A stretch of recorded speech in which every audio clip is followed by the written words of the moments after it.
ផ្អែកតាមលទ្ធផលផ្លូវការនៃលេខាធិការដ្ឋាននៃយុទ្ធនាការប្រយុទ្ធប្រឆាំងគ្រឿងញៀនបង្ហាញថាយុទ្ធនាការប្រយុទ្ធប្រឆាំងគ្រឿងញៀនខុសច្បាប់ទូទាំងប្រទេសក្នុងរយៈពេលមួយសប្តាហ៍ចាប់ពីថ្ងៃទី1ដល់ថ្ងៃទី7ខែមករាកម្លាំងសមត្ថកិច្ចបានបង្ក្រាបបទល្មើសគ្រឿងញៀនចំនួន261ករណីនិងឃាត់ខ្លួនជនសង្ស័យចំនួន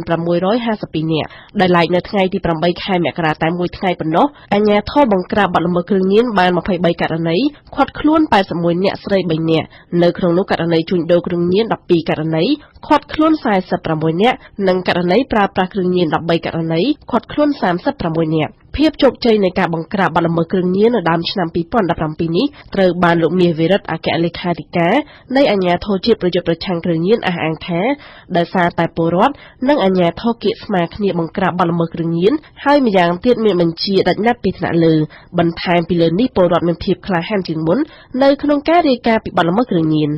សូមបញ្ជាក់ថារាជរដ្ឋាភិបាលកម្ពុជាបានដាក់ចេញផែនការស្តីពីយុទ្ធនាការប្រយុទ្ធប្រឆាំងគ្រឿងញៀនខុសច្បាប់លើកទី1រយៈពេល6ខែចាប់ពីថ្ងៃទី1ខែមករាដល់ថ្ងៃទី30ខែមិថុនាឆ្នាំ2017ដើម្បីប្រយុទ្ធប្រឆាំងគ្រឿងញៀននៅកម្ពុជាឲ្យកាន់តែមានប្រសិទ្ធភាពនិងទទួលបានលទ្ធផលល្អប្រសើរថែមទៀតយុទ្ធនាការប្រយុទ្ធប្រឆាំងគ្រឿងញៀននេះដឹកនាំដោយលោកសខេងរដ្ឋមន្ត្រីក្រសួងមហាផ្ទៃជាប្រធាននិងលោកកែកំចាមប្រធានអាជ្ញាធរជាតិប្រយុទ្ធប្រឆាំងគ្រឿងញៀនជាអនុប្រធានជាមួយគ្នានេះអាជ្ញាធរជាតិប្រយុទ្ធប្រឆាំងគ្រឿងញៀនត្រៀមសង់មជ្ឈមណ្ឌលព្យាបាលអ្នកញៀនគ្រឿងញៀនលើផ្ទៃដី20ហិកតាក្នុងខេត្តព្រះសីហនុនៅដើមខែកុម្ភៈខាងមុខនេះការជ្រើសរើសយកទីតាំងនៅក្នុងខេត្តព្រះសីហនុដោយសារតែខ្យល់អាកាសបរិសុទ្ធនិងមានកន្លែងការងារសម្រាប់អ្នកញៀនថ្នាំដើម្បីឲ្យពួកគេឆាប់ជាសះស្បើយនេះបើតាមលោកកែកំចានប្រធានអាជ្ញាធរជាតិប្រយុទ្ធប្រឆាំងគ្រឿងញៀន